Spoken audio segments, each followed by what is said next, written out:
So plastic buckets దగ్గర నుంచి మన బాత్రూమ్స్ లో యూజ్ చేసుకునే డస్ట్బిన్స్ వరకు ఇవన్నీ కూడా ఇక్కడ అవైలబుల్ ఉన్నాయి.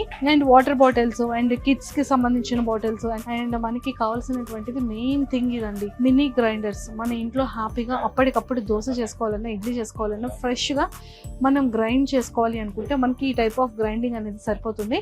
అండ్ ఇక్కడైతే ఎలక్ట్రికల్ థింగ్స్ చాలా వరకు ఉన్నాయి, mixers and grinders and electronics rice cookers and కంప్లీట్గా cooks and non stick ware అంతా కూడా ఇక్కడ అవైలబుల్ అనమాట.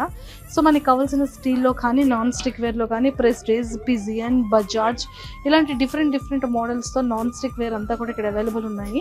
అండ్ దోశ ప్యాటర్న్స్ కానీ అండ్ కుక్కర్స్లో కానీ కంప్లీట్గా స్టీల్ కుక్కర్స్ అంతా కూడా ఇక్కడ అవైలబుల్ ఉన్నాయి ఈ సెక్షన్ అంతా. మనకి మళ్ళీ కూడా 2 బర్నింగ్ స్టవ్స్ దగ్గర నుంచి 4 burner stoves and fans and అలానే లంచ్ బాక్స్ కంటైనర్స్, మన వెజిటేబుల్స్ని నీట్గా ఎయిర్ తగిలే విధంగా బాస్కెట్లో పెట్టుకోవడానికి కానివచ్చు, ప్లేట్స్లో different kind of plates. So ఇవన్నీ కూడా ఈ సెక్షన్లో మనకి ఇక్కడ కవర్ అయిపోతుంది అనమాట.